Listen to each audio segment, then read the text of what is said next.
Assalamualaikum warahmatullahi wabarakatuh. Waalaikumsalam warahmatullahi wabarakatuh. Waalaikumsalam, Pak. Selamat pagi. Terima kasih ya kepada kawan-kawan mahasiswa yang mau menambah waktu pertemuan psikometri ini yang harusnya hari Kamis, ditambah waktunya biar pertemuan kita bisa terkejar gitu ya. Jadinya pagi-pagi Anda harus kuliah dengan saya ya. Semoga tidak bosan, semoga tidak tetap bersemangat ya dalam meskipun pagi-pagi begini bulan puasa yang mungkin enaknya untuk tidur bagi Anda gitu ya. Tapi harus kuliah ya. Mudah-mudahan juga kita mendapat pahala dari kegiatan hari ini. Untuk pertemuan kali ini kita melanjutkan materi yang sebelumnya sudah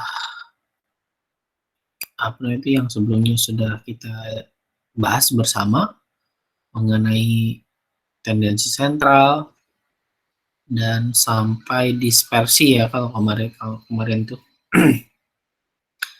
Nah, sekarang mungkin kita akan maju membahas mengenai operasi statistik dasar yang mungkin akan sering digunakan dalam perhitungan dalam psikometri ini, yakni tentang korelasi atau covariance gitu ya. Covariance dan korelasi. Ini semuanya sudah siap ya. Kita lanjut. Bahasan kita masih statistika dasar gitu ya.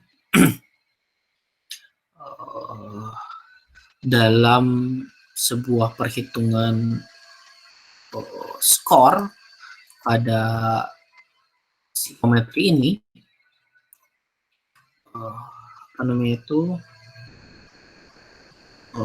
covariance ini menjadi salah satu bentuk yang penting gitu ya. Karena apa?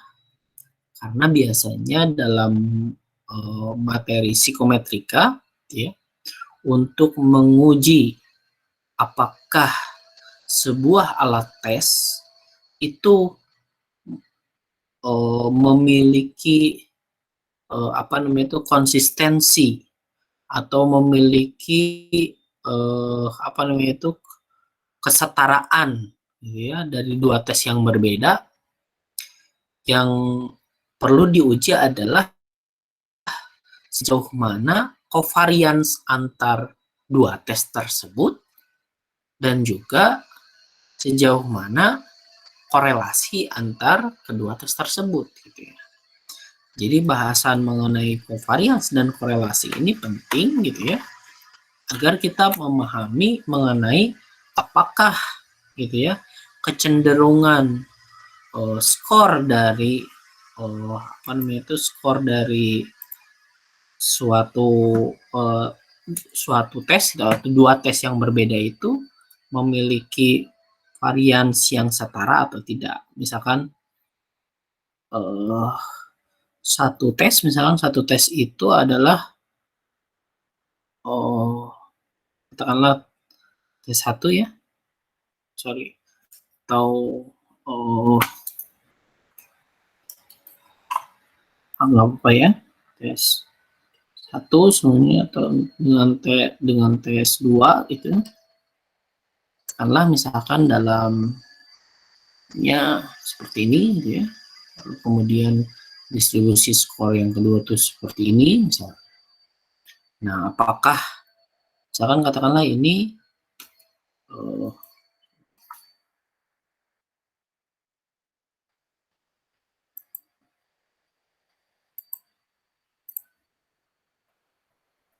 misalkan ini tuh min-nya, lalu kemudian ini mediannya, kemudian di sini modusnya, kemudian modusnya di sana gitu ya. Lalu kemudian pada tes yang kedua, apa namanya itu min-nya di sini misalkan, tapi modus dan mediannya di sini gitu ya, seperti itu. Nah, dari dua distribusi ini seolah-olah memiliki distribusi yang berbeda, tapi apakah ada variasi yang sama antara tes yang pertama ini dengan tes yang kedua gitu ya. Makanya dihitungnya sejauh mana apa namanya itu kecenderungan memusat dari satu distribusi dengan distribusi lain bisa jadi apa namanya itu mencerminkan ada ke apa namanya itu ke apa namanya itu bukan tumpang tindih apa ya, ada kesamaan lah gitu ya antara satu varians dengan varians yang lain gitu seperti itu gitu ya. Nah, kita apa namanya itu ini saja lanjut saja ke praktisnya biar tidak kesulitan gitu ya. Varians. Nah, covariance ini formulanya seperti ini gitu ya. Jadi seolah-olah jumlah dari varian satu apa namanya itu satu tes dengan varian tes yang lain gitu ya. Apakah ada kesetaraannya sejauh mana gitu ya, yang nantinya si covariance ini akan menjadi salah satu indikasi dari korelasi dari dua tes gitu ya, seperti itu. kan jadi di sini tuh kan ada di sini ada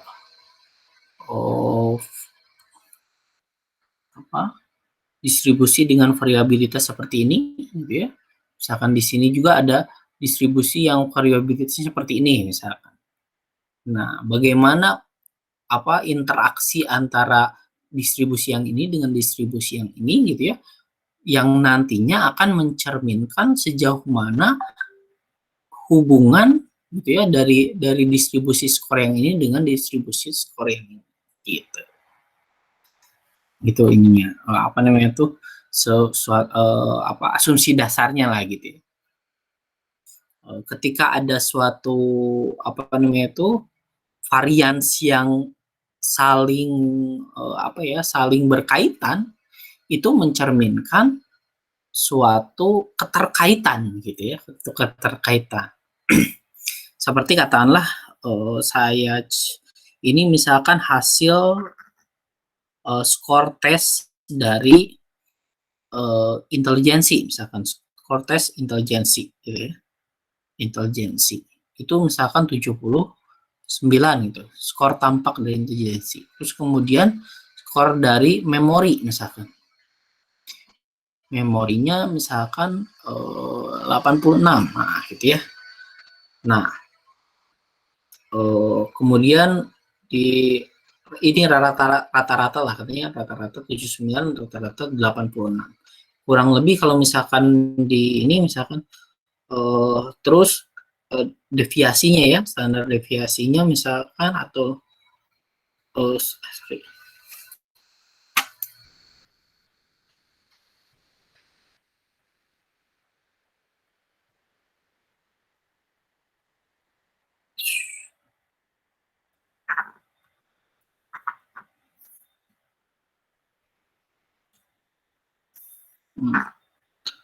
Standar deviasinya adalah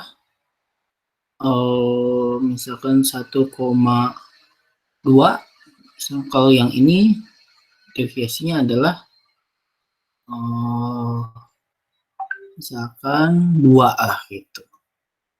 Nah, bisa jadi misalkan bentuk grafiknya itu adalah yang satu karena misalkan rata-ratanya di sini 79 misalkan karena seperti ini dengan deviasi yang sedikit memusat misalkan seperti ini. Nah, yang kedua yang memori itu misalkan 86 ya, seperti ini. Nah, agak melebar ya misalkan karena deviasinya dua. Nah, ada interaksi di sini gitu ya. Dari satu distribusi skor yang pertama, misalkan yang ini intelijensi dengan skor memori. Artinya gitu ya, bisa jadi antara intelijensi dengan memori ini memiliki keterkaitan gitu. Begitupun sebaliknya ketika misalkan antara dua distribusi gitu ya, seolah-olah independen saja gitu ya, tidak ada keterkaitan, tidak ada covariance gitu ya. Ini berarti bahwa antara skor yang pertama dengan skor yang kedua tidak memiliki keterkaitan.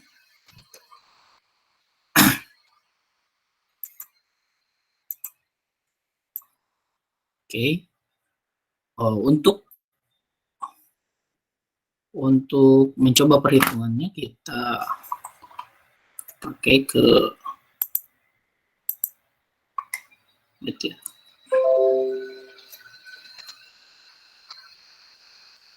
Kita buka Excel dulu.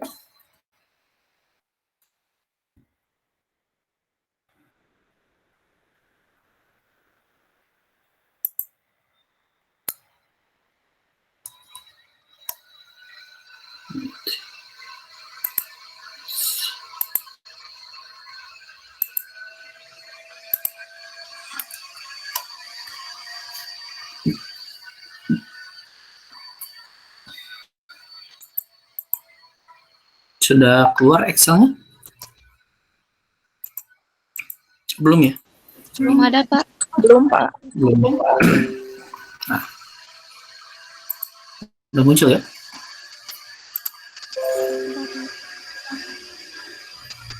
Oke. Setelah misalkan di sini kita punya skor X1 gitu ya.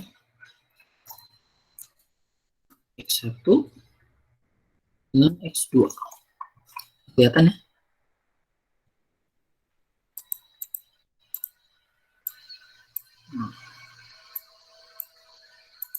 X1 dengan X2. Nah, misalkan kita random aja.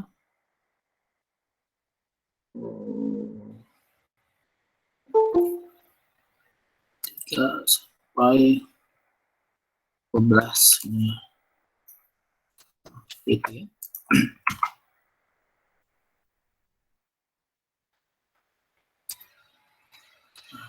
Terus kemudian sama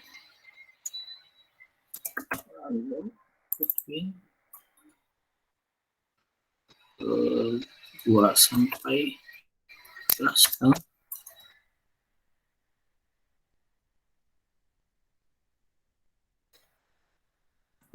Ini aja lah.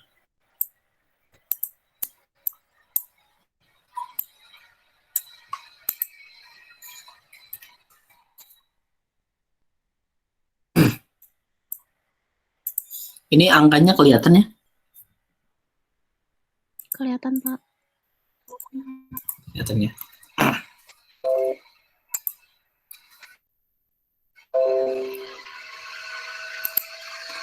Oke. Nah, apa namanya? Tadi covariance itu adalah atau misalkan SXY itu adalah S1 S2 dengan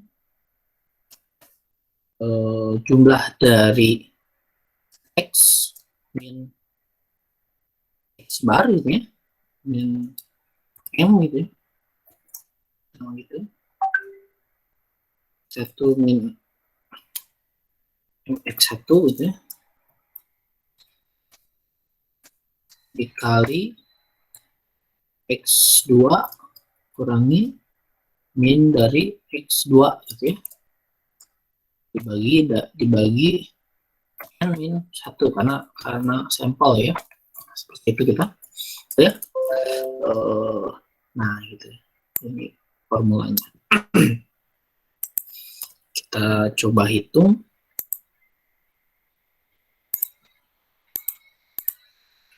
Pertama kali kita apa namanya itu mencari minnya dulu gitu ya. Min dari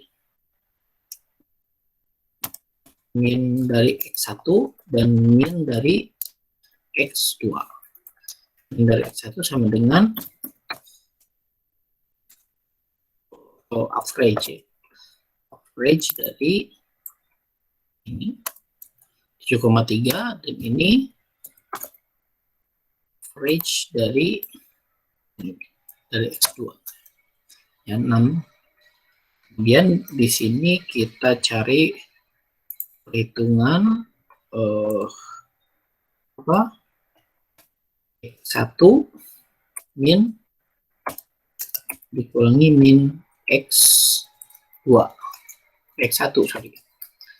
Ini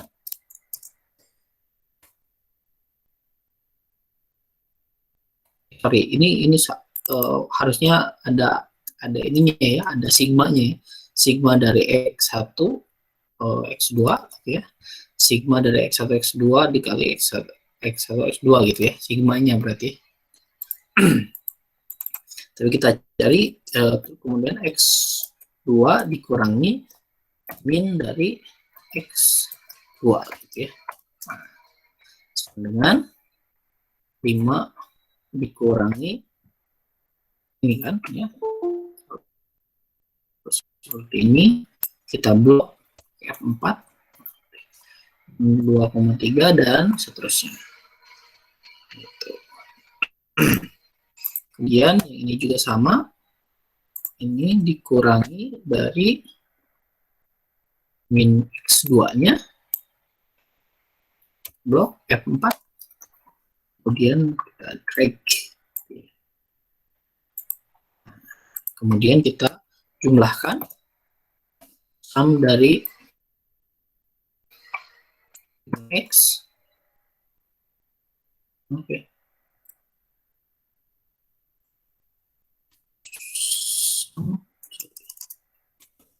Dari oke.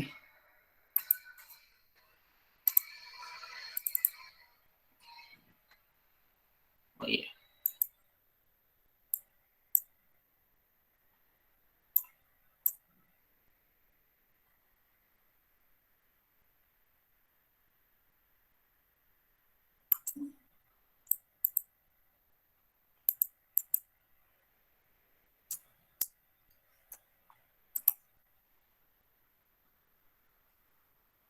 Ini juga sum dari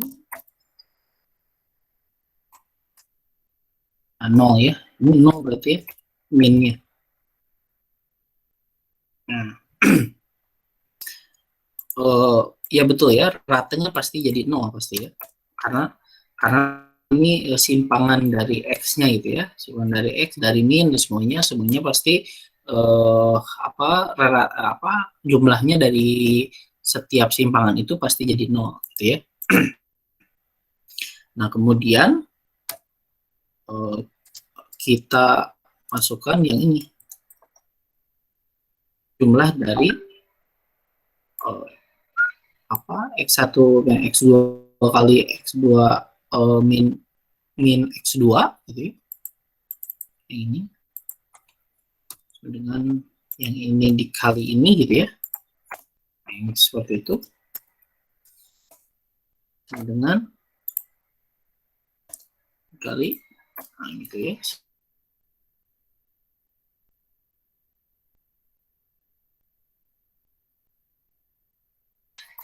Kita ingat X1 kali X2 dikurangi min X2 gitu.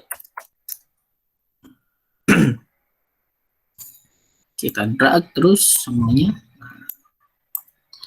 Lalu kita jumlahkan. Nah, 4,4 gitu ya. Jadi jumlah dari ini dibagi ini berapa ini? Ini adalah 10 gitu ya. Sama dengan 4,4 dibagi 10 kurangi 1 atau bagi 9. Nah, gitu ya. Min 0,56 gitu. Jadi ini adalah nilai covariance dari X1 dan X2 gitu ya. Adalah min 0,56 karena ini random kan gitu ya, seolah-olah antara ini tidak ada covariance-nya gitu ya, karena nilainya minus dan nilainya minus tidak ada apa namanya itu mencirikan tidak ada covariance-nya gitu ya. Beda kalau misalkan kita uji cobakan lagi X2-nya seperti apa namanya itu memiliki covariance gitu ya. Misalkan ini 3, ini kita random aja dulu. Betulin 4 sampai 15.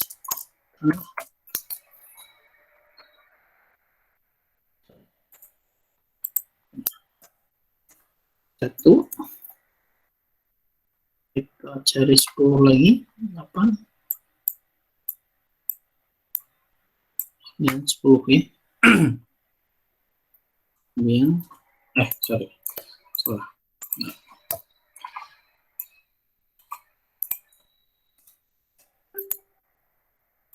Misalkan kita secara sistematis ini 13, ini 16 misalkan, ini 4, ini 3 misalkan ini 7, 6, 9 misalkan, 15, ini 17 misalkan, ini 18, kalau ini 17 lagi kita gitu ya, ini 16, ini 8, jadi misalkan ini 13, jadi seolah semuanya memiliki yang ini apa namanya itu nambah 3 gitu ya, nambah 3 poin gitu. 9, 12 seperti itu poinnya. Kita lihat dulu, kita cari min X1-nya dan min X2-nya.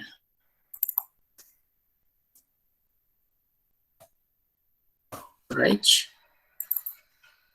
Jadi kalau yang tadi kan random ya, tidak ada, seolah-olah tidak ada kaitannya. Kalau yang ini tidak random gitu ya. Jadi seolah-olah ada keterkaitannya. Kalau yang ini 13, ini 16, yang ini 4, ini 7, yang ini 6, ini 9. Seolah-olah setiap poinnya itu rata-rata bertambah 3 poin gitu ya. Range dari ini 13 itu ya, minnya juga ini 10, ini 13. Yang disinyalir antara keduanya memiliki covariance gitu ya. Bagaimana hasilnya? Ini misalkan 12 dikurangi ya. Sorry. Ininya diblok dulu jadi F4. Biar diam di sini. Nah. Ini juga sama. Ini dikurangi oleh min dari X2-nya. Blok 4. 2,7 dan terusnya. Kemudian ini adalah X1 min X1 dikali X2 min X2 gitu ya. Dengan ini dikali dengan X. Ini 0,48 dan seterusnya. Kemudian kita jumlahkan sum dari ini 159 sama dengan 159 dibagi rata-rata 10 kurangi 1, oke. N-1 14,92. Jadi semakin tinggi kovarian, semakin indikasi apa namanya itu, indikasi kedua tes memiliki kesetaraan itu semakin besar gitu ya. Jadi kalau misalkan semakin tinggi, semakin seolah-olah seperti itu gitu ya, nilai covariance itu. Jadi kalau misalkan apa namanya itu, varians yang pertama dengan varians yang kedua seolah-olah hampir memiliki apa namanya itu, memiliki overlapping gitu ya, saling mempengaruhi gitu ya, variansnya hampir memiliki kesamaan, seperti misalkan tadi bahwa intelijensi dengan memori itu memiliki covariance. Kenapa memiliki covariance? Ya tentunya kalau misalkan intelijensi, meskipun intelijensi ini adalah reasoning test gitu ya, yang mengukur kemampuan memberikan reasoning gitu ya, kemampuan menalar, tapi di sana akan selalu melibatkan memori gitu ya, meskipun bukan memori yang diukur gitu ya.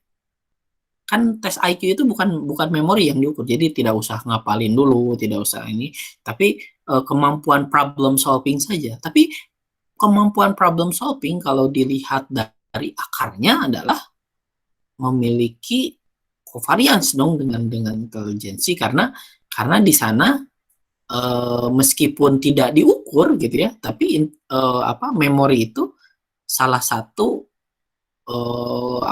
yang dilibatkan dalam pengukuran intelijensi gitu. Jadi seperti itu. Ketika misalkan satu tes gitu ya, satu tes tertentu memiliki covariance misalkan satu tes misalkan memiliki covariance dengan tes yang kedua misalkan, ketika lalu kemudian skornya adalah X gitu ya, sehingga ketika misalkan untuk melihat ini gitu ya, kita tinggal exclude saja ini gitu ya, yang nantinya si X ini akan mencerminkan dari si tes skor yang lainnya gitu ya. Gitu ya, ini apa namanya itu dasarnya. Yang meskipun yang lebih aplikasinya bukan covariance-nya, tapi adalah aplikasinya dalam perhitungan korelasi gitu ya. Yang kita akan bahas selanjutnya. Ini.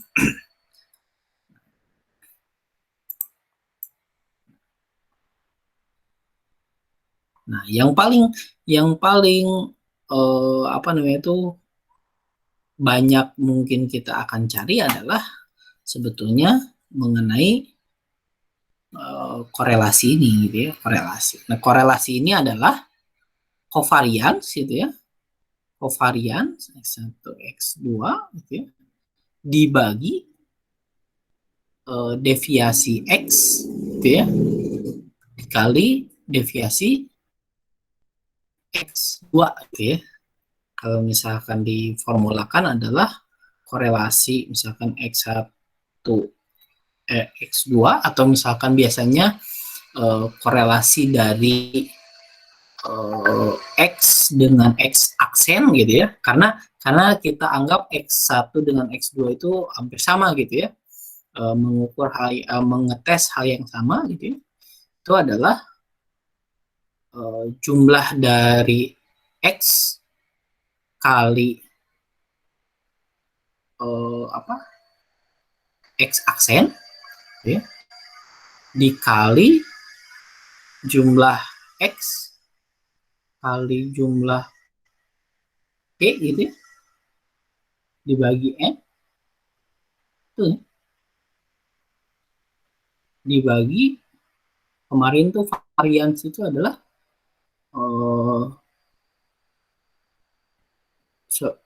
jumlah X gitu ya, dikali jumlah X dikuadratkan dibagi N gitu ya, akar tentunya karena ini deviasi, dikali jumlah X aksen dikali, sorry ini dikurungin dulu, dikali jumlah X dikuadratkan dibagi N gitu ya. Jadi yang ininya adalah covariance, nah pembaginya adalah deviasi masing-masing dari apa namanya itu skor gitu ya, skor X1 X2 gitu. So, ya, lebih jelasnya adalah, nah ini nih ya, jumlah X, jumlah apa namanya itu, jumlah X, korelasi dari X dengan X aksen itu gitu ya. Korelasi dari dua tes yang berbeda, dua tes yang hampir sama atau dua tes yang berbeda, atau misalkan di sini juga bisa apa?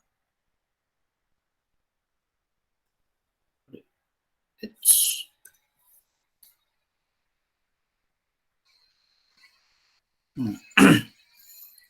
Biasa X atau dengan X aksen, atau korelasi X dengan Y, katakanlah misalkan korelasi dari skor 1 dengan skor 1 adalah covariance, ini covariance gitu ya, yang ini kan dikali X2, nah X jumlah X1 kali X2 gitu dikurangi jumlah X dikali jumlah X aksen dibagi N gitu ya, dibagi deviasi gitu, seperti itu. Ini jadi kalau misalkan lebih lebih simpelnya adalah seperti ini formulanya gitu ya, covariance dibagi deviasi X1 dengan dikali deviasi X2 gitu ya. Kalau misalkan dipanjangkan berbentuk seperti ini. Kita coba, katakanlah misalkan saya cari dulu ya, sebentar. Saya berangkat dari tes yang real saja ya.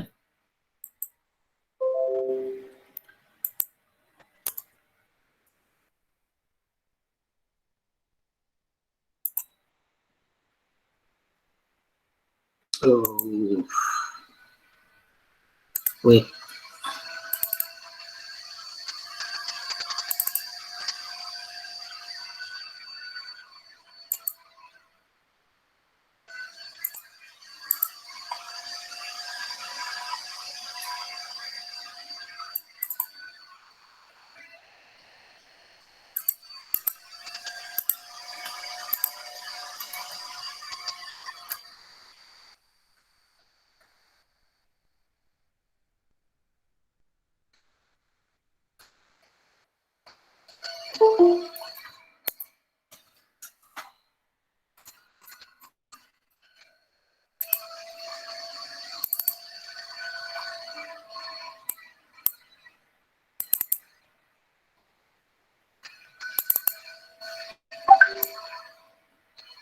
Wait.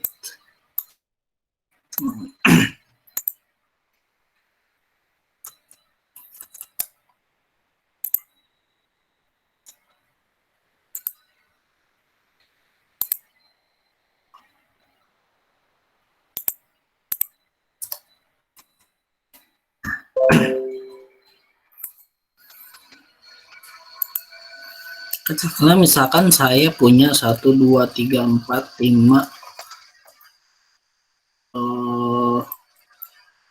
ada 24 item gitu ya.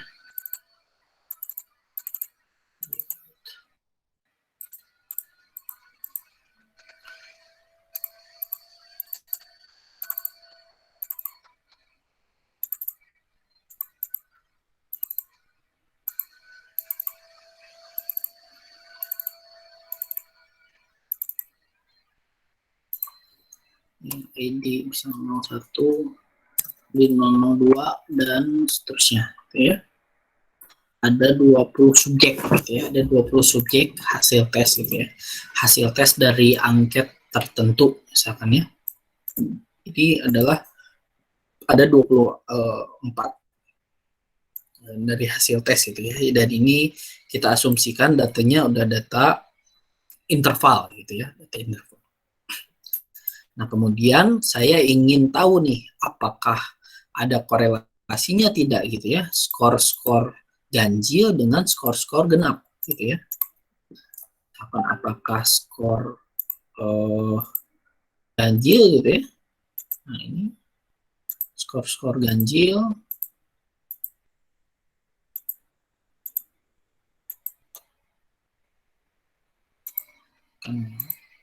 skor-skor ganjil berkorelasi tidak dengan skor genap, karena misalkan kita asumsikan bahwa satu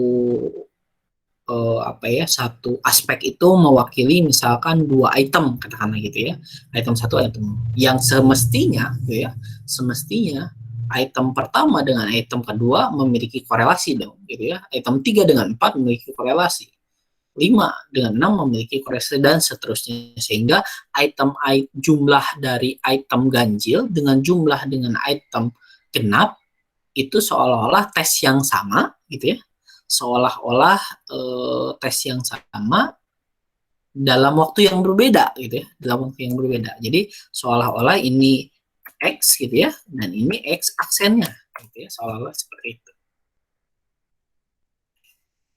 Lalu kemudian kita ingin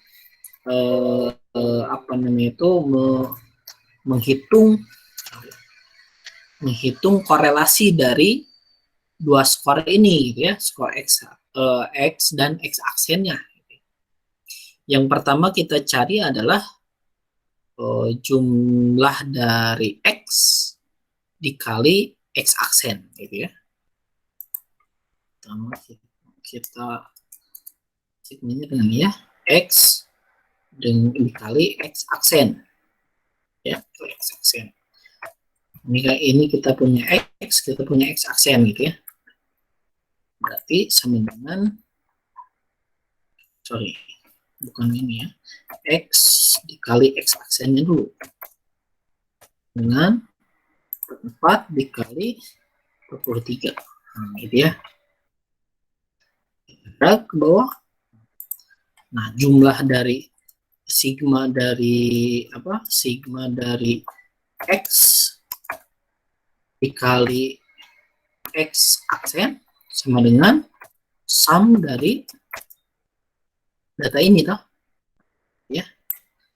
Nah, 40390 kita punya ya. Jadi di sini adalah itu perhitungannya di sini 40390 ya. Korelasi dari X dengan X aksen sama dengan 40390 dikurangi ya, dikurangi. Nah, jumlah X dan jumlah X aksen gitu ya. Ini jumlah X, sum dari X ya, dan sum dari X aksen. 895 dan 889. Artinya kita masukkan di sini berapa? 895 oke. 895 dikali 889 dibagi n-nya 20 ya.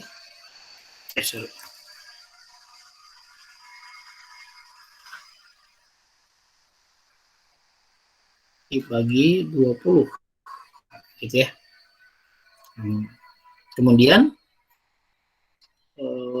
terus yang kita cari adalah deviasi ya, jumlah X kuadrat. Nah, jumlah dari X kuadrat.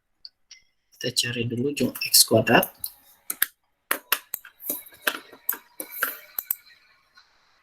Nah, X kuadrat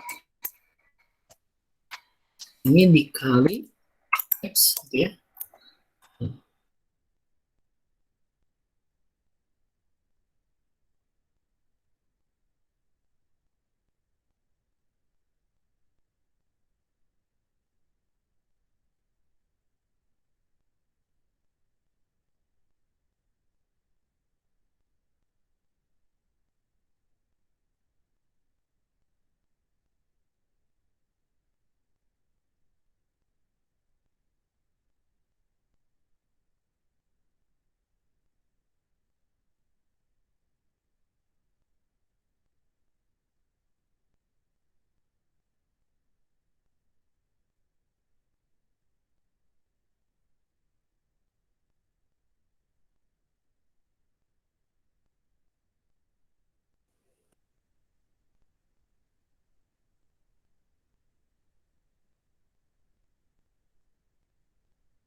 Apanya keluar?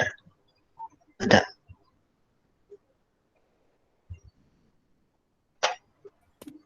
Mohon maaf Pak, masih di mute.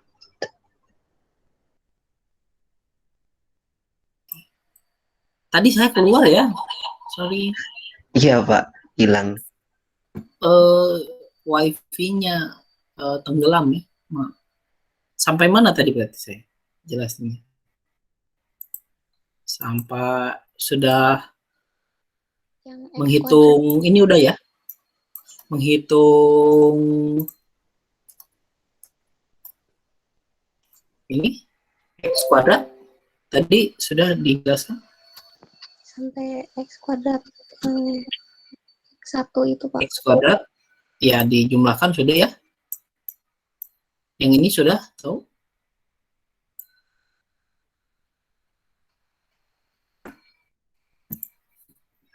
Kita lanjut. Itu Nah, ini ya 40705 dan 40397 sebagai dari sigma X kuadrat dan sigma X aksen kuadrat gitu ya. Tadi yang kita cari yang ini dan yang ini gitu ya. Kemudian ini kita cari jumlah X kuadrat dibagi N gitu ya. Jumlah X kuadrat dibagi N. Nah, ini jumlah X kuadrat jumlah X dikuadratkan dibagi N ya. 895 ini. Kalau kita masukkan di sini jumlah dari X itu adalah 895 dikuadratkan dibagi 20. Kalau yang ini 40397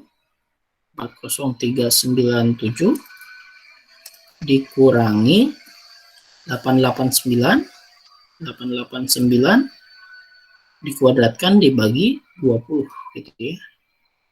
Nah, seperti itu. Kalau kita masukkan ya biar mudah ya. Ini dioperasikan. Nah, tadi di sini saja.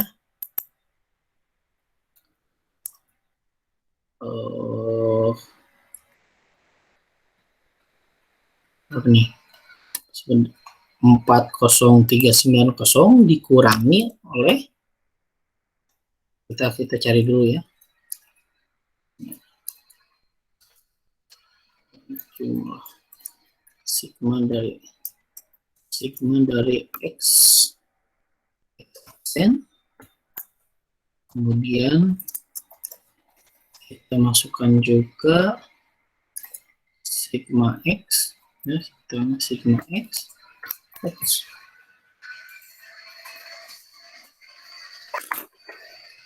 sigma x aksen, kemudian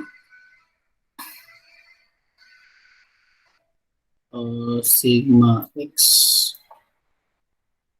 kuadrat gitu ya, sigma x aksen kuadrat ya. Nah, gitu ya. Sigma x dikali x aksen sama dengan ini 40390, kemudian sigma x itu adalah 895, sigma x aksen adalah 889, sigma x kuadrat adalah 40705 tadi, sigma x aksen kuadrat adalah 40397 gitu. Nah, kita masukkan ininya, dimasukkan ke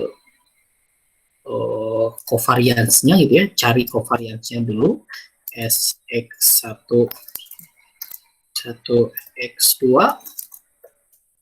sama dengan jumlah dari x aksen gitu ya, dikurangi oleh jumlah x dikali jumlah x aksen dibagi n gitu ya, dikali jumlah, masukin dulu, jumlah x dikali jumlah x aksen dibagi n ya, dibagi 20 gitu. Nah, kayak gitu. Masukkan n-nya dulu. N sama dengan 20. N dengan 20. Ya.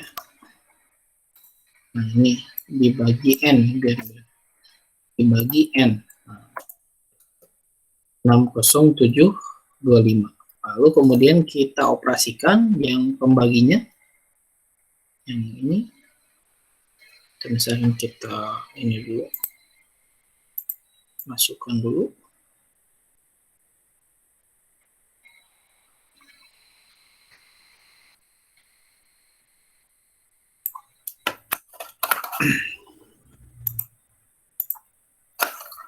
Nah, tadi covariance-nya kita sudah temukan adalah apa namanya itu 607 dikali F.25 dibagi oleh akar dari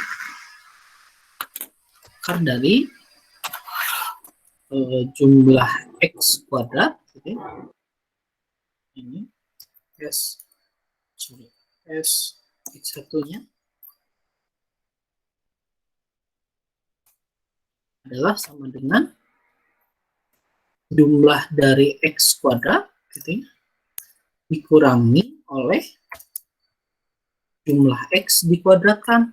Nah, ini kita kuadratkan jumlah x-nya sebenarnya jumlah x dikuadratkan gitu ya. Beda ya, jumlah x kuadrat dari dan jumlah x dikuadratkan gitu.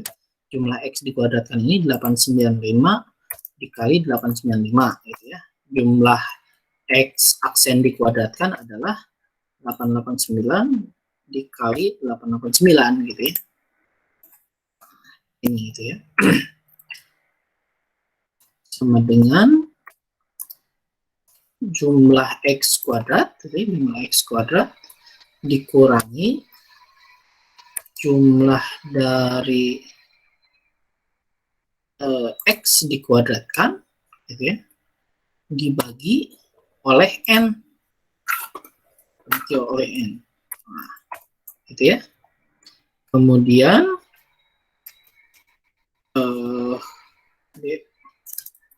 deviasi x2 adalah sama dengan atau x aksen gitu ya, sama dengan jumlah dari x kuadrat x aksen kuadrat dikurangi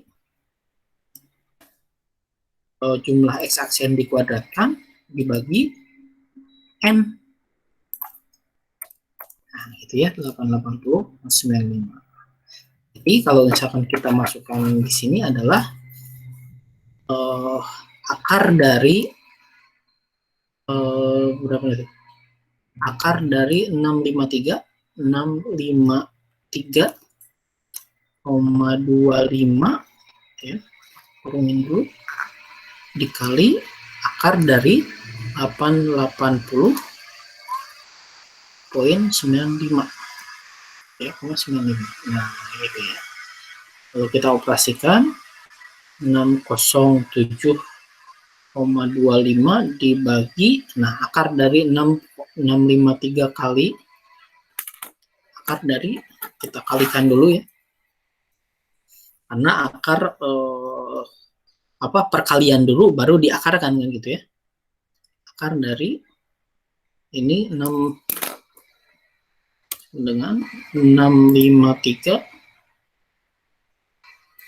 dikali diakarkan dulu berarti ya.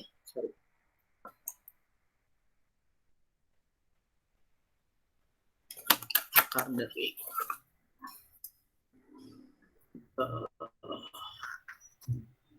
653 kali 25 dikali akar dari 880,95. Nah, kita cari aja pakai kalkulator ya.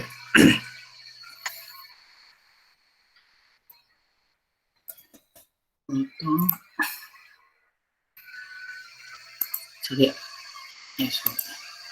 653,25 diakarkan adalah 25,55 gitu ya. Di sini kita masukkan lagi dulu.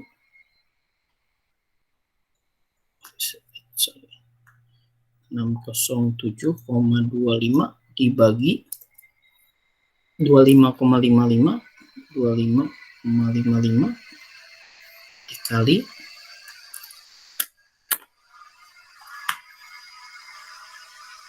akar selanjutnya adalah 880,95 diakarkan 29,68.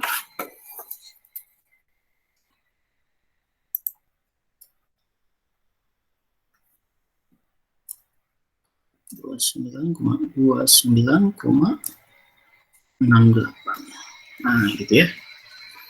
Sama dengan kita kalikan dulu.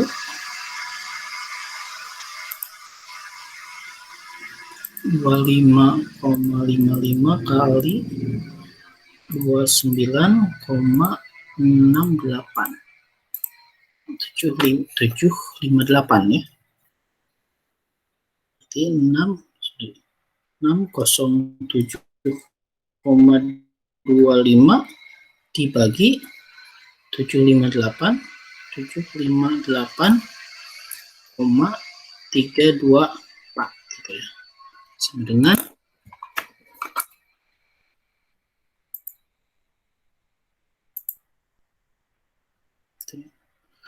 607,25 dibagi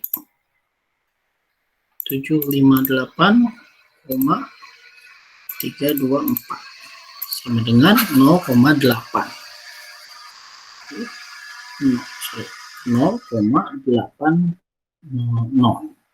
Nah, gitu ya. Ini adalah koefisien korelasi dari data yang ini, gitu ya. Data yang ini. Jadi ada korelasi dari satu item-item ganjil dengan item-item genap pada data ini adalah 0,8 gitu ya, 0,8. Di mana nilai korelasi ini gitu ya. Nilai korelasi ini bergerak dari 0 sampai 1 gitu ya. Bergerak dari, kalau semakin mengecil gitu ya, semakin mengecil atau semakin mendekati 0, berarti korelasinya tidak ada. Tidak ada korelasi. Gitu ya. Tapi semakin membesar, semakin mendekati 1, ini mencerminkan memiliki korelasi gitu ya. Jadi kalau misalkan tadi X itu dipecah jadi X dan X aksen, gitu ya. Nah, antar keduanya ini memiliki korelasi 0,8 gitu ya, sehingga X dengan X aksen ini memiliki korelasi itu. Nah, ya. Nah, ini yang biasanya akan dipakai untuk menghitung sejauh mana sih satu tes itu memiliki kesamaan dengan tes lain, atau ketika dibelah itemnya sama besar, antar belahan 1 dengan belahan 2 itu memiliki korelasi yang mencerminkan ketika X itu dipecah menjadi X1 dan X2, atau misalkan X dengan X aksen, terus kemudian berkorelasi, ini mencerminkan konsisten, gitu ya. Konsisten. Kenapa konsisten? Karena ada hubungannya apa yang diukur di setengah item X dengan setengah item X, gitu ya. Jadi kalau dibagi 2 memiliki korelasi, artinya konsisten. Mengukur hal yang sama. Seperti itu. Konsisten mengukur hal yang sama. Sehingga ketika misalkan konsisten mengukur hal yang sama, ini mencerminkan keajegan, gitu ya. Keajegan dari sebuah tes. Jangan sampai begini. Anda misalkan membuat tes, item 1 ngukur A, item 2 ngukur B, item 3 ngukur D misalkan. Kan tidak ada korelasinya antara setiap item. Suatu tes itu setiap itemnya harus mengukur yang sama. Contohnya misalkan tes matematika,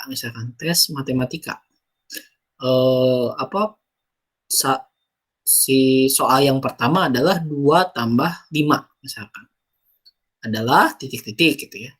Yang kedua harus misalkan ya minimal 3 kali 2 sama dengan titik-titik.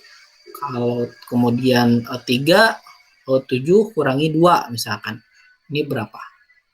Kan antara yang diukur di sini dengan yang diukur di sini adalah mengukur sesuatu yang sama, gitu ya. Ini mengukur yang sama, ini mengukur yang sama, mengukur yang sama, ya, yaitu kemampuan matematika. Ya, 2 tambah 5, atau kemampuan kalkulasi, 2 tambah 5 berapa, 3 kali 2 berapa, 7 kurangi 2 berapa, gitu ya. Masing-masing mengukur hal yang sama. Sehingga pantas saja kalau misalkan ini dia bisa jawab, ya kurang lebih nantinya di item kedua dia juga bisa jawab atau tidak bisa jawab misalkan. Kemudian di item 3 bisa jawab, antara item pertama, kedua, ketiga, dan seterusnya itu memiliki korelasi, gitu ya, berkorelasi. Jadi mengukur hal yang sama, gitu. Itu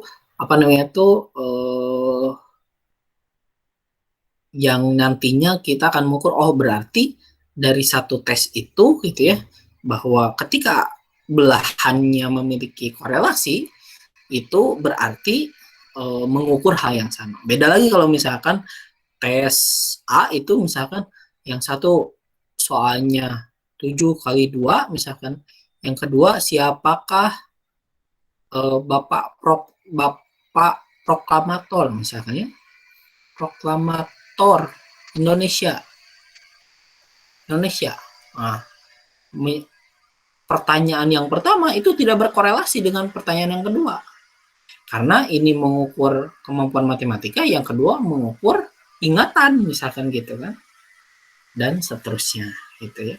Ketika misalkan, artinya ketika bahwa yang pertama dan yang kedua, yang ketiga, yang keempat masing-masing tidak memiliki korelasi gitu ya, item-itemnya, itu mencerminkan bahwa tidak bisa dong disebut konsisten bahwa skor yang menjawab satu dengan menjawab dua itu misalkan mengukur hal yang sama gitu ya, atau misalkan ketika dia ini misalkan benar, jawabannya benar, ini salah gitu ya, ini salah, itu patah saja misalkan karena kemampuan dia yang pertama matematika, misalnya yang kedua ya, dia tidak bisa mengingat tentang sejarah misalkan. Artinya kan tidak konsisten dari satu item dengan item yang lainnya, yang nantinya tidak ajeg gitu ya, si skor itu tidak bisa digabungkan.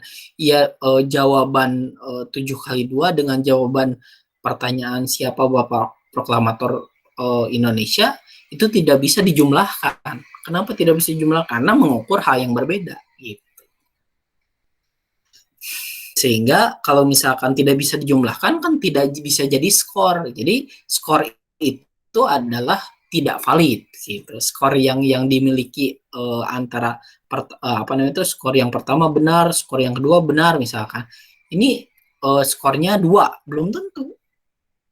Gitu ya, belum tentu skornya 2.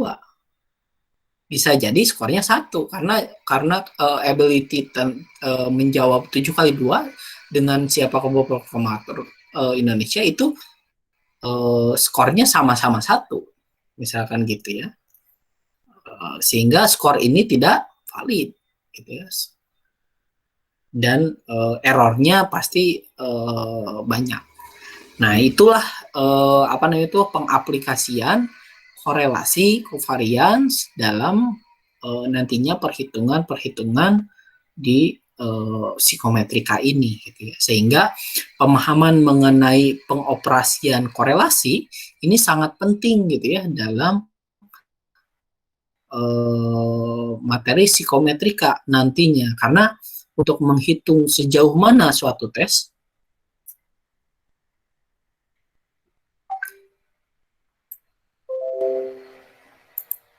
masih ada suara saya? Masih, Pak. Bapak. Masih ya? Ada Pak. Tadi terlampang.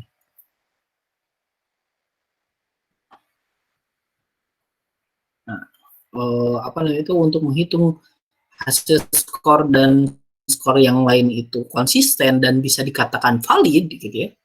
Ketika bisa dikatakan valid atau bisa mengukur hal yang dimaksud, itu bisa dilihat dari indikasi korelasinya gitu. Seperti itu ya. Kan seperti itu ya. Kalau misalkan nilai matematika dengan nilai fisika itu berkorelasi gitu ya, itu kita bisa katakan bahwa ada hubungannya kemampuan matematika dengan kemampuan fisika gitu ya. Seperti itu, meskipun antara matematika dan fisika adalah sesuatu yang berbeda gitu. Tapi keduanya bisa kita katakan memiliki korelasi atau memiliki kesamaan gitu ya, kesamaan karena masing-masing memiliki hubungan gitu ya. Salah satunya adalah pengoperasian hitungan gitu. Sehingga kita bisa menaksir kemampuan matematika dengan memberikan tes fisika. Bisa tidak seperti itu? Karena berkorelasi bisa. Kalau misalkan nilai fisikanya 7 atau nilai fisikanya 8, ya nilai matematikanya pun karena berkorelasi tidak akan jauh dari skor seperti itu. Nah, gitu kan pengaplikasiannya itu seperti itu. Sampai sini mungkin Anda paham?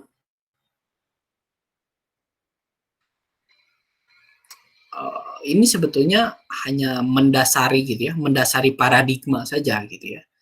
Yang nantinya mungkin perhitungannya tidak akan perhitungan korelasi seperti ini, tapi adalah kita memahami bahwa ketika satu tes gitu ya memiliki korelasi dengan tes lain gitu ya, skor yang satu memiliki covariance dengan skor yang lain, itu mencerminkan sesuatu yang setara gitu ya.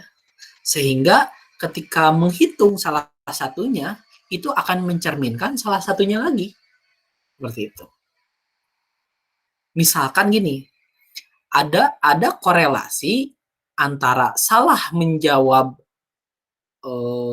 di tes IQ dengan misalkan dengan indikasi gangguan kognitif, gitu kan? Ketika misalkan ada korelasi itu, ada covariance bahwa semakin tinggi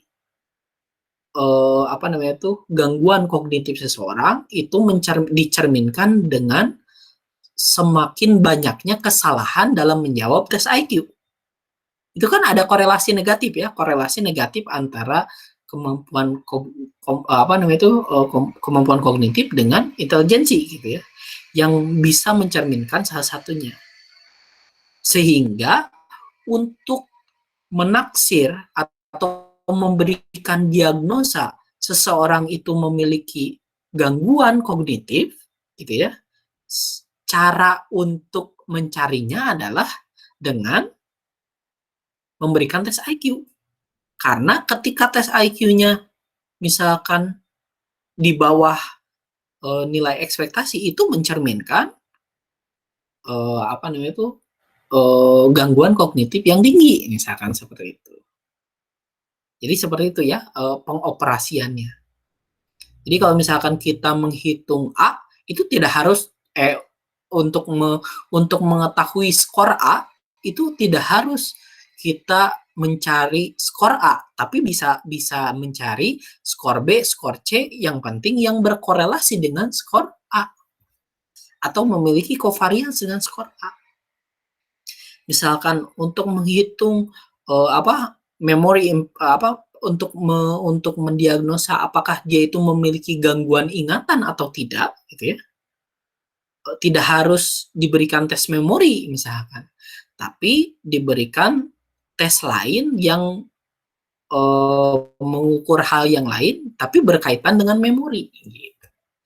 Begitupun dengan yang lain gitu ya, dengan aplikasiannya yang nanti mungkin kita akan dalami lebih lanjut dalam materi-materi selanjutnya setelah UTS ya, mengenai konsistensi internal atau mengenai reliabilitas suatu alat tes gitu. Kita lanjut ya.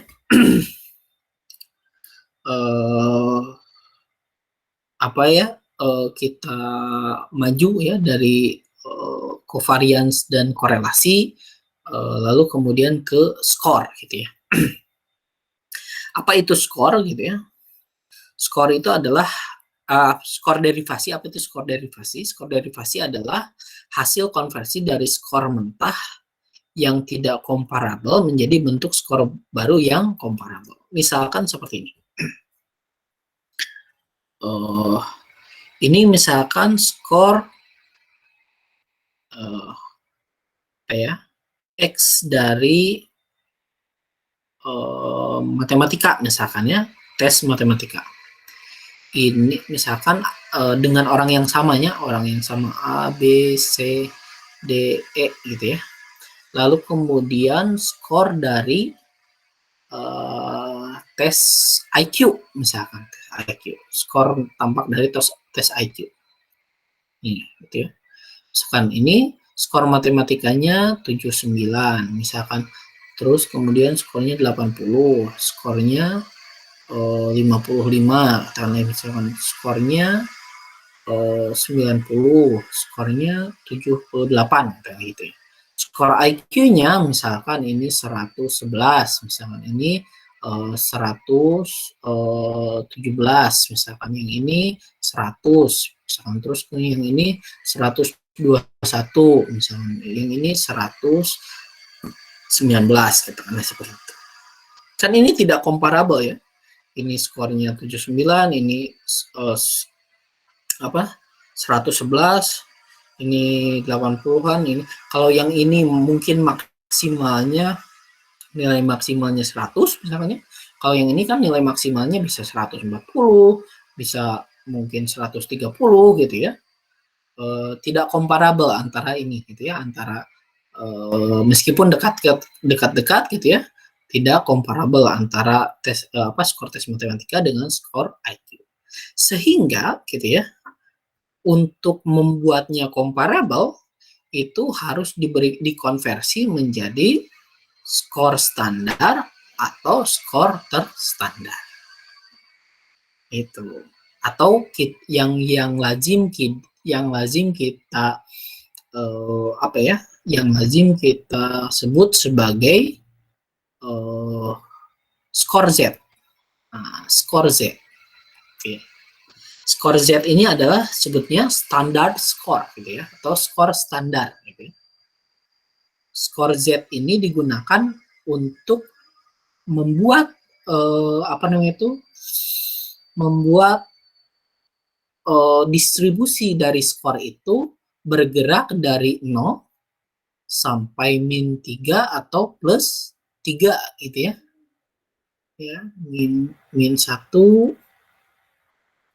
min 2, min 3 atau plus 1, plus 2 atau plus 3. Sehingga nanti meskipun nilainya 79, 80 dan sebagainya, nanti distribusinya mengikuti distribusi yang terstandar gitu ya, meskipun keduanya memiliki skor yang berbeda gitu ya.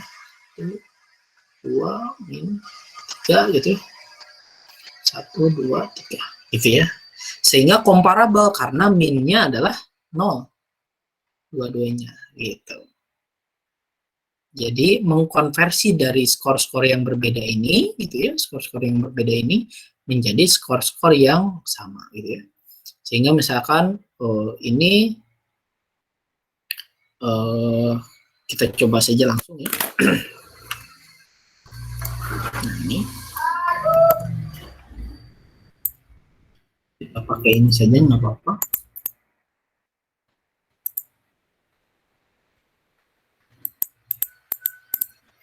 Misalkan nih, meskipun ini seolah-olah setara, tapi ini adalah skor, misalkan skor skor membaca, misalkan skor membaca. Kalau yang ini adalah skor matematika, misalnya, ya. Skor membaca. Skor membaca dan skor matematika kan nggak comparable. Jago baca belum tentu jago matematika, gitu kan? Begitupun jago matematika belum tentu mencerminkan jago baca, meskipun salah satunya mencerminkan bisa membaca, tapi kan belum tentu jago membaca, gitu kan? Antara skor membaca dan skor matematika ini tidak comparable, gitu ya. Begitupun seperti misalkan skor dari skor dari kecemasan misalkan dengan skor dari misalkan kemampuan kognitif gitu ya, kecemasan kemampuan kognitif. Kalau meskipun keduanya ada overlapping gitu, ada hubungannya dan sebagainya, tapi kan kita tidak bisa mengatakan bahwa masing-masing comparable gitu ya. Begitupun ketika misalkan skor matematika di SD 1 dengan skor matematika di SD B, misalnya skor di SD A dengan SD B, itu tidak comparable. Kenapa? Karena yang memberikan skor itu berbeda orangnya, gitu kan. Nah, makanya harus dikonversi dulu ke skor Z, gitu ya. Skor Z ini formulanya adalah X min X1 dibagi deviasi, gitu ya, dibagi deviasi. Katakanlah misalkan X dikurangi X bar atau X dikurangi min dibagi deviasi gitu ya. Jadi kita harus cari skor min dari skor membaca gitu ya, dan skor baca gitu ya. Min dari skor baca dan min dari skor matematika. Nah, gitu ya. Kemudian deviasi dari deviasi dari masing-masing ya. deviasi dari skor baca, dan deviasi dari skor matematika. Skor matematika. Gitu ya. Kita Z-score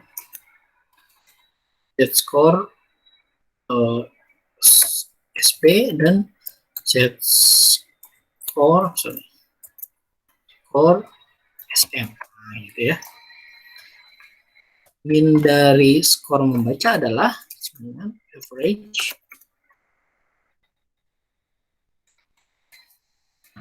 ya 4,75. Min dari SM adalah skor matematika adalah 44,75 juga, 44,45 ya. Deviasi standar deviasi sampel dari ini baca adalah 5,86 dan skor standar deviasi dari skor matematika adalah 6 gitu. Nah, kemudian Z-skornya adalah ini gitu ya. Sorry, dikurungin dulu, nanti dibagi 4 dikurangi minnya, min gitu ya. Lalu kemudian kurangi lalu kita blok klik M4.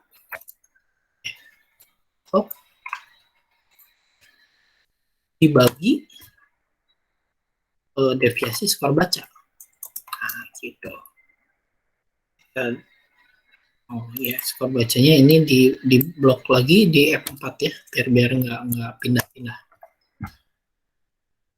Kemudian kita drag sampai bawah. Nah, kita dapatkan Z-score dari ini. Nah, di sini Z-score-nya rentangnya dari min 3 sampai plus 3 gitu ya. Kalau ini yang paling tingginya paling 2 atau min 2 gitu ya. Nah. Kemudian Z-score dari skor matematika adalah sama dengan 43 dikurangi min ya. Lalu kemudian kita blok minnya, kasih F4, kemudian kita kurung dibagi oleh deviasi dari skor matematika. Nah, gitu ya. Kita blok, kasih F4. Nah, kemudian kita drag. Nah, kita temukan skor Z dari skor matematika. Sehingga antara skor yang ini dengan skor yang ini akhirnya menjadi setara. Gitu, Z-score. Setara si nilai Z-nya. Nilai skornya. Misalkan ini skornya 0,13. Nah, 0,13 ini sama dengan dekat misalkan dengan 0,21. Setara gitu ya. Kalau yang ini kan belum tentu 51, 50 dan sebagainya. Karena tadi ya bahwa mungkin ini misalkan datanya ordinal misalnya. Atau datanya interval tapi tidak min-nya belum diketahui gitu ya. Nah, kalau yang di sini Z-score si skornya jadi comparable gitu ya. 0,04 kalau misalkan ini kita 13 dikurangi ini misalkan. Nah, ini tuh jadi jaraknya adalah 0,09. Nah, kalau yang ini jaraknya adalah 0,25. Bedanya adalah sekian gitu. Sehingga ini apa namanya itu comparable antara skor membaca dengan skor matematika. Sebetulnya seluruh skor itu harus begitu. Jangan sampai misalkan satu skor di tes A dengan satu skor di tes B langsung dijumlahkan. Tapi harus di Z-scorekan dulu agar comparable gitu. Misalkan tadi ya kalau misalkan ini skor A misalkan ya dan skor B, skor A-nya misalkan rentangnya dari 0 dari 10 misalkan sampai 50, skor A dengan skor 50, lalu kemudian skor B adalah rentangnya dari 100 100 sampai 300 misalkan rentangnya. Nah, kayak gini. Nah, ini tidak bisa kita jumlahkan 40 skor si A itu tes A gitu ya, dengan tes B itu kemudian skornya 253 gitu ya misalkan gitu.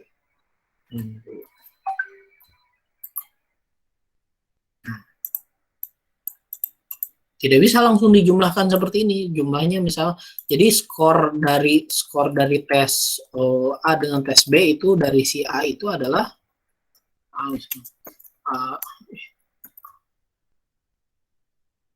B, C, D, F, D, Oke. Nah gitu ya, dan selanjutnya gitu ya. Nah, bisa langsung kita katakan bahwa skor A adalah 253, skor B adalah 237, skor C adalah 211. Padahal antara tes yang pertama dengan tes yang kedua itu tidak komparabel. Tidak bisa dijumlahkan secara langsung. Gitu. Kendati pun skor yang ini dengan skor yang ini misalkan penyekorannya adalah 1-0. Gitu ya. Ada datanya rasio, tidak bisa langsung seperti ini gitu. Tapi harus di Z-skorkan dulu gitu ya. Z-skor Z A dengan Z B gitu ya. Dan Z B. Ini dengan mencari average dari sini dan average dari sini.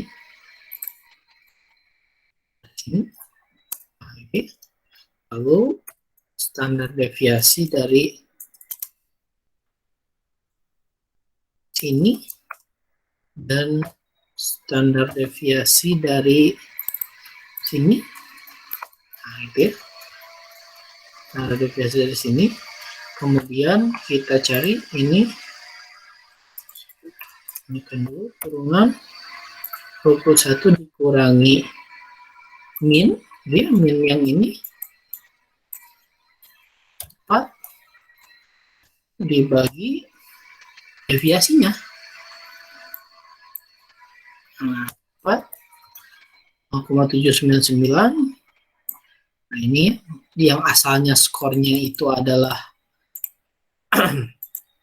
puluhan gitu ya, 20-an, 40-an dan sebagainya menjadi 0, dan ini pun sama X dikurangi minnya gitu ya, kita blok minnya jadi dibagi oleh standar deviasinya gitu ya.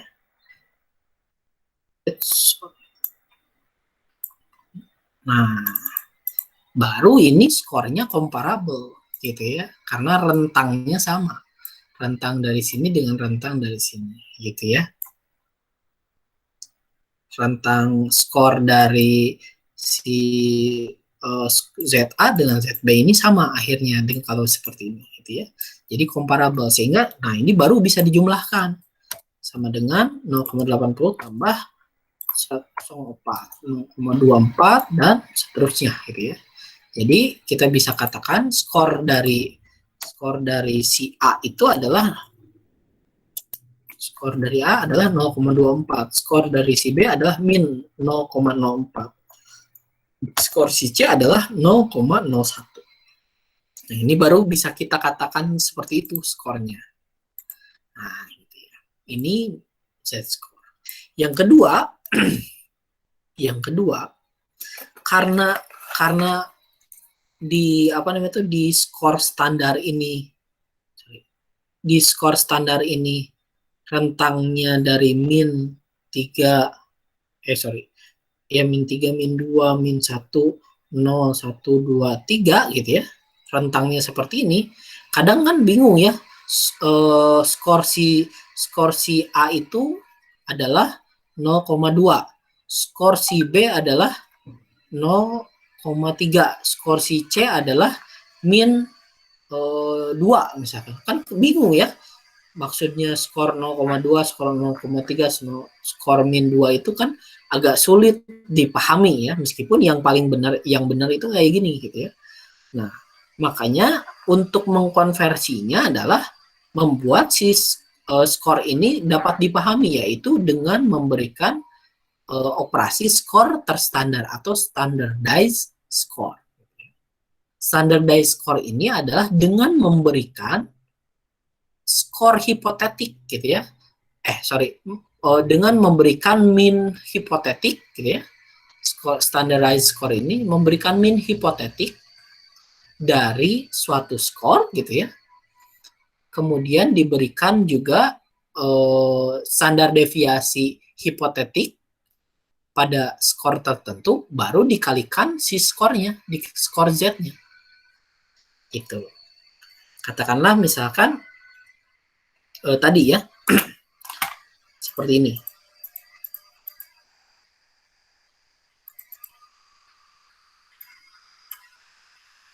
Nah, atau saya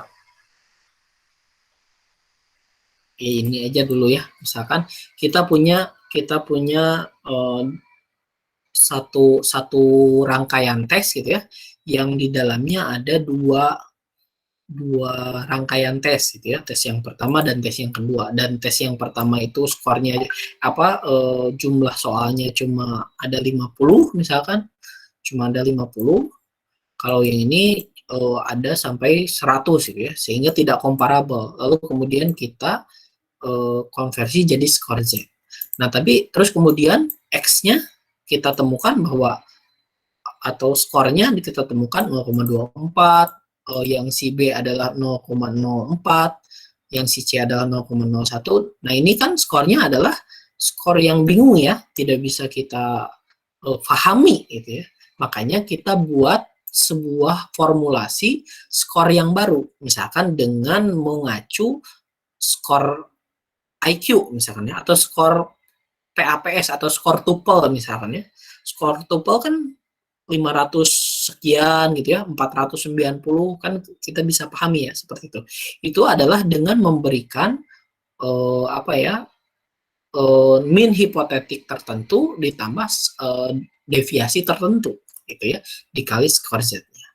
Konversinya seperti ini. Misalkan sini sama dengan min-nya, kita misalkan menginginkan min-nya 500 gitu ya. Min-nya 500, sehingga rata-ratanya itu 500, rata-rata dari si skor itu 500, lalu kemudian ditambah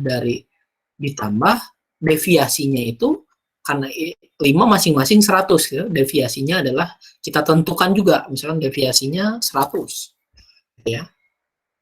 Lalu kemudian dikali skor Z-nya. Nah, dikali skor Z-nya. Oke, nah jadi si skor ini, jadi muncullah skor-skor seperti ini. Nah, si A skornya 524, si A skornya 495, si C skornya 501, si D skornya 390. Nah, ini kan jauh lebih kita bisa pahami. Gitu. Nah, ini namanya standardized score. Skor yang distandarkan gitu ya, skor yang distandarkan gitu ya, dengan atau standardized score itu adalah min hipotetik ditambah deviasi hipotetik dikali Z ya, dikali skor Z. Nah, yang biasa digunakan itu standardized score itu biasanya yang digunakan adalah pertama skor T gitu ya. Nah, ini skor T sebutnya itu, skor T. Jadi min hipotetiknya 50 ditambah 10 dikali skor Z-nya gitu. Kalau yang PAPS, TOEFL dan sebagainya itu adalah min hipotetiknya 500, deviasinya 100, lalu dikali Z gitu ya. Kalau IQ itu, nah nilai IQ juga konversi sebetulnya. Nilai IQ kan di dalamnya ada tes ada tes reasoning numerik, figural, katakanlah gitu ya, seperti itu misalkan, atau menggunakan misalkan di IST itu ada pertanyaan verbal, ada pertanyaan dan selanjutnya gitu ya. Itu dikonversinya ke Z dulu gitu ya. Lalu kemudian diberikan skor hipotetik. Skor hipotetiknya 100 tambah 15 dikali Z gitu ya. Misalkan seperti ini. Nah, tadi ya, bahwa katakanlah ini adalah hasil tes IQ. Hasil tes IQ itu berbentuk 0,24. Nah, kemudian kita ingin konversi si skornya itu menjadi skor terstandarized sama dengan min hipotetik dari IQ itu adalah 100 gitu ya. Kemudian deviasi hipotetik dari IQ itu 15, lalu kemudian dikali oleh skor Z-nya. Seperti ini. Nah, akhirnya kita temukan deh si skor. Jadi IQ si A itu 104, IQ si B 99, IQ si C 100, IQ si D 84, dan seterusnya. Dengan mengkonversi hasil skor menjadi skor Z, lalu kemudian dikonversi lagi menjadi standardized score. Gitu.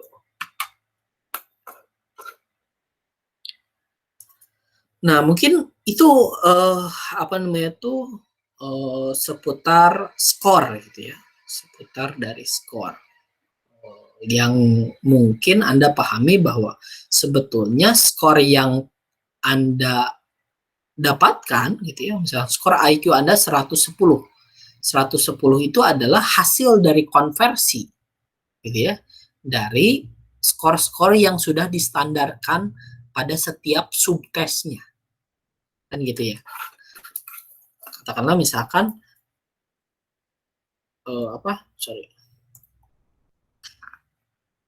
tes IQ.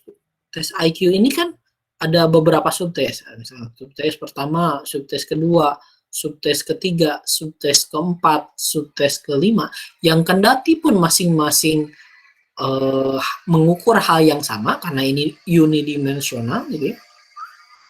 Unidimensi gitu ya.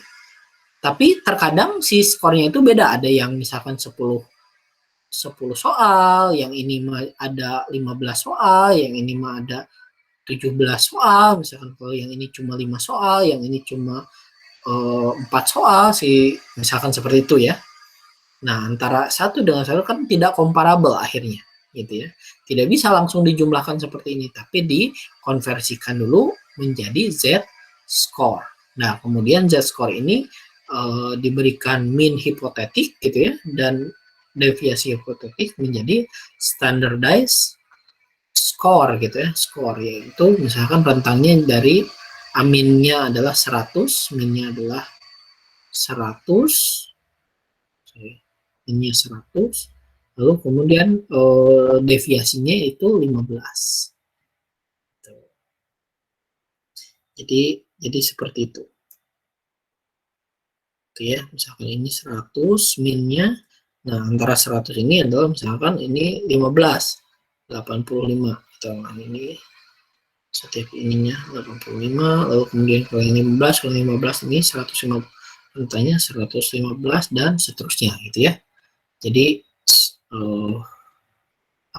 grafiknya seperti itu. Sampai sini Anda pahami? Bisa diikuti.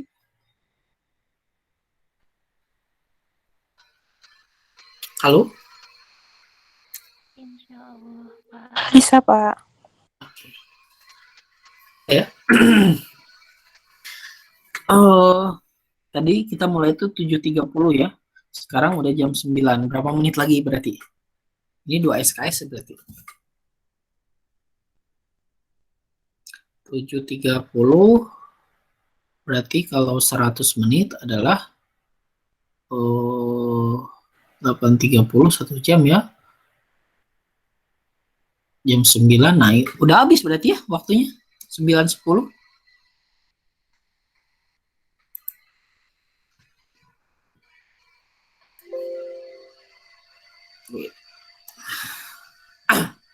Ini waktunya sudah habis ya? 2 SKS ya. Iya, Tadi Pak. kita mulai 7.30, sekarang 9.10 nih. Ya apa-apa. Karena udah cukup lah sampai sana saja dulu untuk pembahasan yang kemarin gitu ya. Mengenai statistika dasar mengenai pengoperasian, pemahaman mengenai operasi dari tendensi sentral, lalu kemudian dispersi gitu ya, yang di dalamnya varian, standar deviasi, kemudian covariance dan juga korelasi, dan yang tadi terakhir adalah skor gitu ya, skor. Jadi skor itu adalah modal kita memahami tentang skor, itu modal kita untuk memahami konsep-konsep psikometri selanjutnya. Gitu. Mungkin ada yang ditanyakan? Karena ini nggak apa-apa lah dasar, dan mungkin di statistika juga Anda pernah mempelajari gitu ya. Jadi simple lah gitu ya, simple. Jadi tidak terlalu ini. Mungkin ke depannya, nah baru kita mulai lebih mendalami mengenai apa itu skor dan bagaimana kita menaksir si skor itu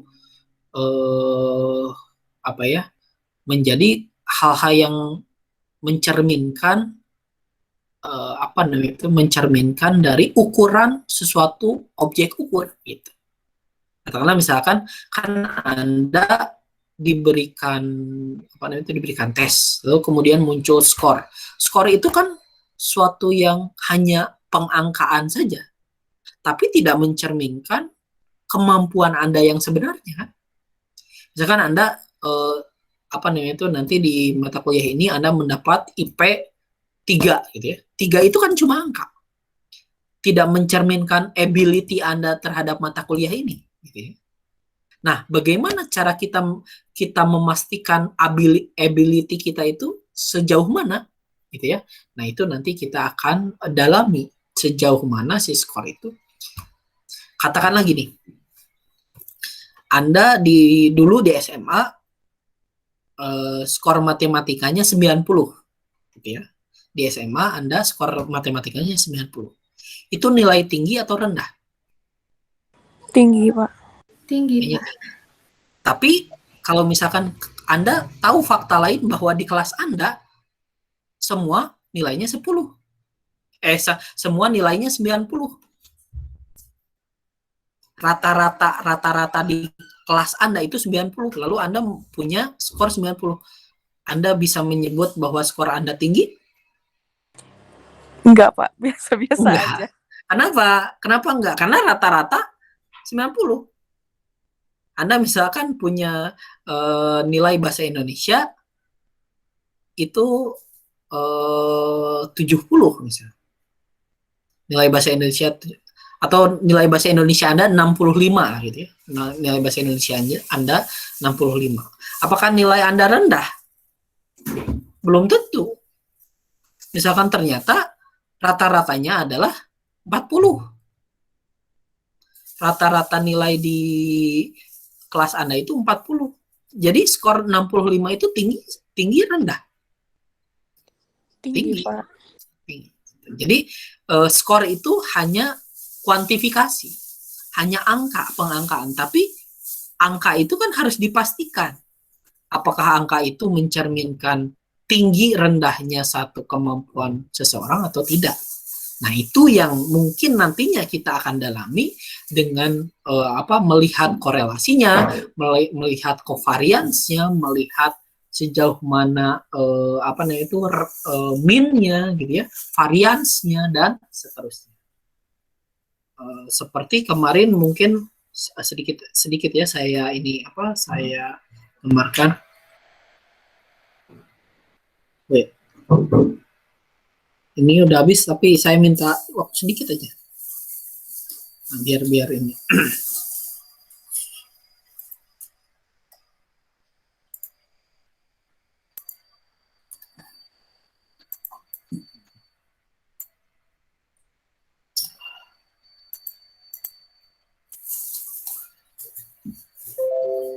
Nah, sedikit ya, sedikit aja.